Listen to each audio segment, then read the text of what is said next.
Okay guys, magandang tanghali ulit. Medyo malamig at malakas akong konting hangin. Ito, tapos na natin gawin yung pinto.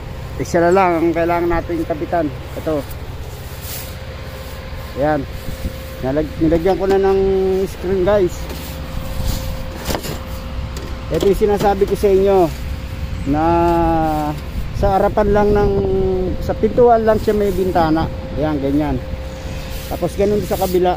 Tapos guys, lalagyan ko lang ng cover. Yung pinuti tinanggal natin dito, siyang gagawin natin pinto sa loob. Para once na summer o taglamig, katulad niya, panahon niya ng malamig, so kailangan isara yun. So gano'n. Tapos pagka isisiwang lang siya ng konti, yung parang may puwang lang ng konti para lang meron silang hangin sa loob. Ganun lang gagawin natin. Ayan guys, ito na natin. Ito mga kawin na to, scrap lang to.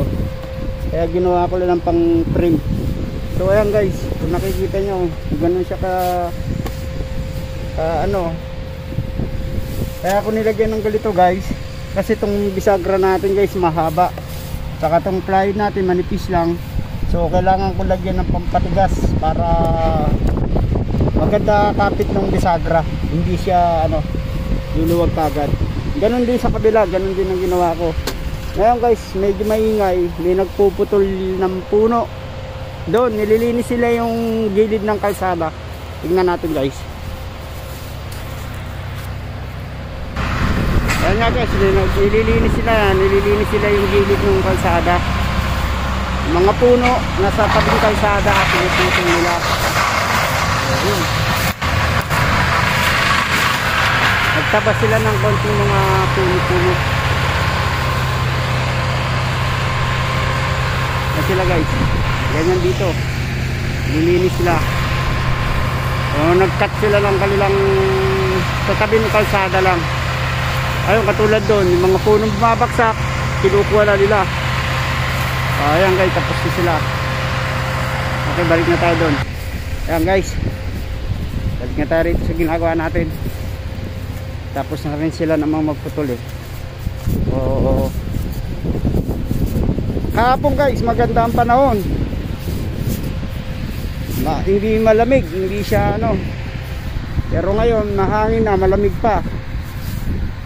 Nasa 39 lang tayo ngayon.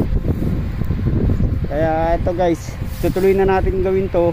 Lagyan natin ng premium, tapos lalagyan na natin ng bisagra. Ayun ang natin. Yung isa kabit na nakabit na. So guys, para pag natapos ko na itong pinto, maano na natin itong bubong, maumpisahan na natin.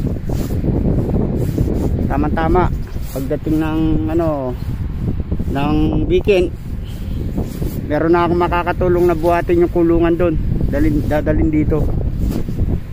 Kasi kailangan natin unahin tapusin to para mga manok may standby muna sila sa loob.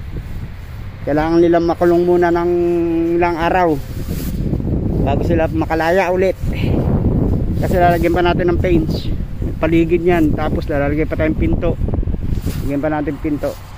So yun na lang naman guys So kung meron man ibang pang dapat gawin dito, siguro palilipasin muna natin itong lamig na ito. Masyado malamig guys. Okay guys, tingnan nyo itong ating ginagawang framing tayo. So ayan guys,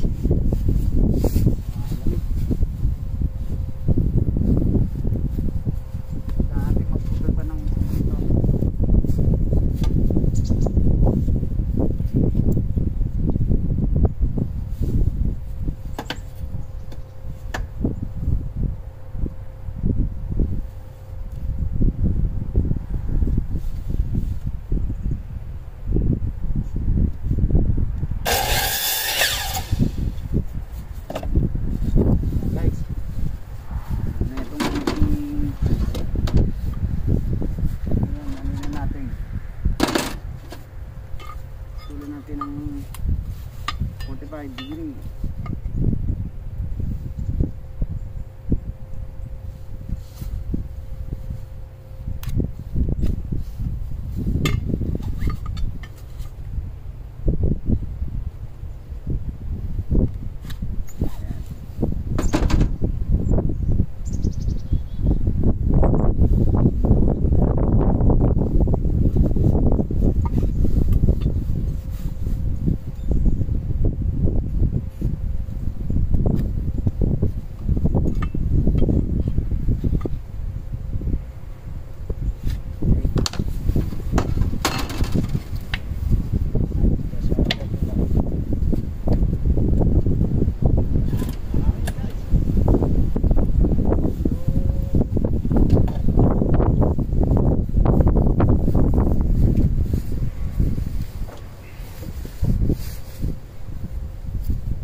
sila ng gawa.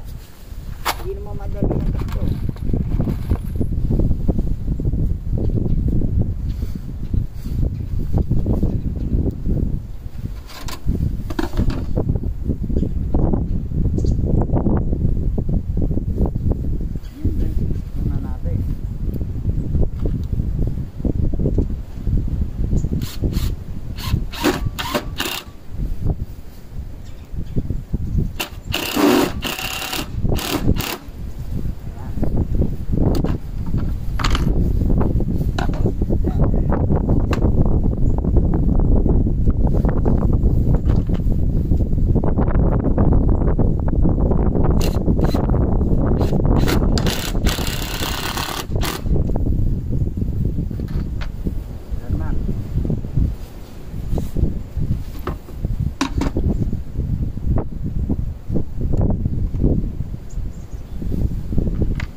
I-update ko ulit kayo pag nagawa na natin tong ano, pinto. Ipinturahan pa natin ngayon to eh. So pakikita ko sa inyo pag napinturahan na. Okay guys. So kailangan lang natin mabilisan tong ano natin kasi maharaw. At baka pong maharaw siya, hindi siya malamig. Marami na rin yun. Sige guys, hanggang dito na lang. Thank you.